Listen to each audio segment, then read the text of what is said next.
Life is complex. Join us for the simple gifts of wisdom, love, and delight in the written word. Winston Churchill, Every Man to His Post, delivered by radio broadcast on September 11th, 1940. On the 5th of September, the Luftwaffe switched tactics. Suddenly, the weight of enemy attack was concentrated no longer against the bases of the Royal Air Force, but against the civilian population of London and other major cities. Churchill here gives full rein to his outrage and reavows his determination to secure victory. When I said in the House of Commons the other day that I thought it improbable that the enemy's air attack in September could be more than 3 times as great as it was in August, I was not, of course, referring to barbarous attacks upon the civil population, but to the great air battle which is being fought out between our fighters and the German Air Force. You will understand that whenever the weather is favorable, waves of German bombers, protected by fighters, often 300 or 400 at a time, surge over this island, especially the promontory of Kent, in the hope of attacking military and other objectives by daylight. However, they are met by our fighter squadrons and nearly always broken up, and their losses average 3-1 in machines and 6-1 in pilots. This effort of the Germans to secure daylight mastery of the air over England is, of course, the crux of the whole war. So far, it has failed conspicuously. It has cost them very dear, and we have felt stronger, and actually are relatively a good deal stronger, than when the hard fighting began in July. There is no doubt that Herr Hitler is using up his fighter force at a very high rate, and that if he goes on for many more weeks, he will wear down and ruin this vital part of his air force. That will give us a very great advantage. On the other hand, for him to try to invade this country without having secured mastery in the air would be a very hazardous undertaking. Nevertheless, all his preparations for invasion on a great scale are steadily going forward. Several hundreds of self-propelled barges are moving down the coasts of Europe, from the German and Dutch harbors to the ports of northern France, from Dunkirk to Brest, and beyond Brest to the French harbors in the Bay of Biscay. Besides this, convoys of merchant ships in tens of dozens are being moved through the Straits of Dover into the Channel, dodging along from port to port under the protection of the new batteries which the Germans have built on the French shore. There are now considerable gatherings of shipping in the German, Dutch, Belgian, and French harbors, all the way from Hamburg to Brest.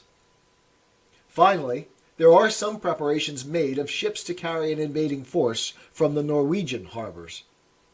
Behind these clusters of ships or barges, there stand very large numbers of German troops, awaiting the order to go on board and set out on their very dangerous and uncertain voyage across the seas.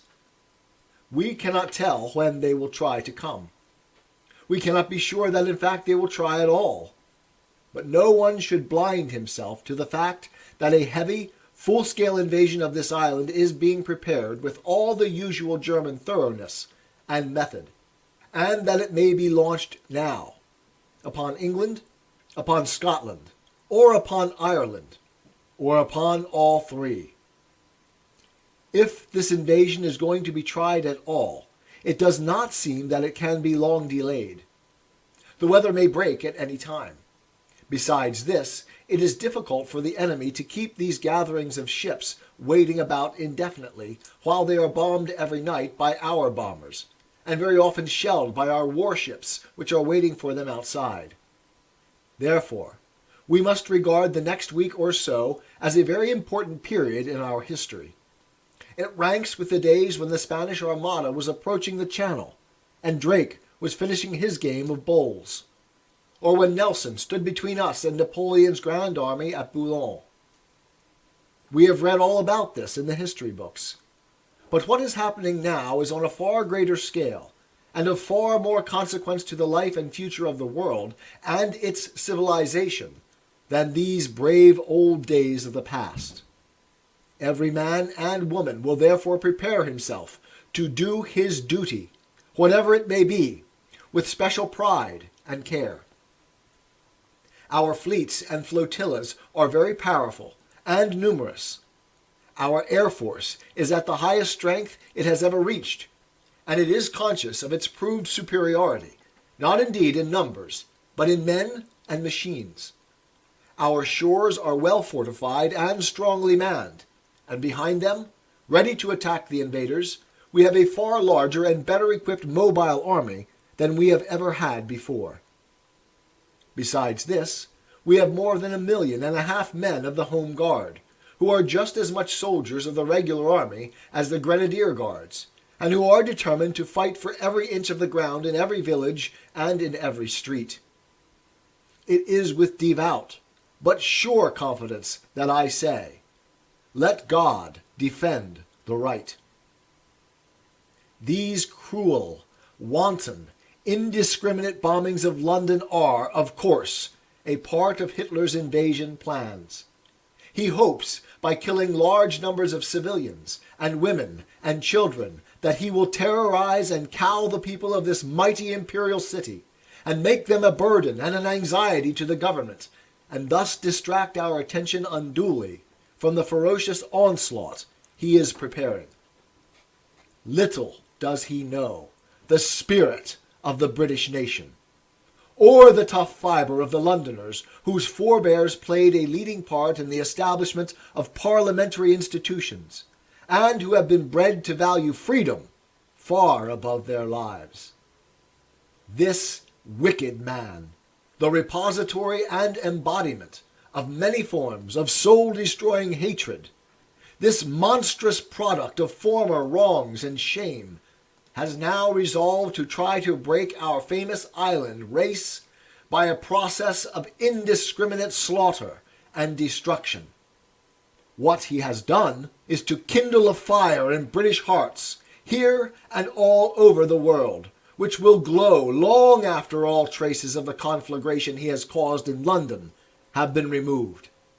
He has lighted a fire which will burn with a steady and consuming flame until the last vestiges of Nazi tyranny have been burnt out of Europe, and until the old world and the new can join hands to rebuild the temples of man's freedom and man's honor upon foundations which will not soon or easily be overthrown. This is a time for everyone to stand together and hold firm, as they are doing. I express my admiration for the exemplary manner in which all the air raid precautions services of London are being discharged, especially the fire brigade, whose work has been so heavy and also dangerous. All the world that is still free marvels at the composure and fortitude with which the citizens of London are facing and surmounting the great ordeal to which they are subjected, the end of which, or the severity of which, cannot yet be foreseen.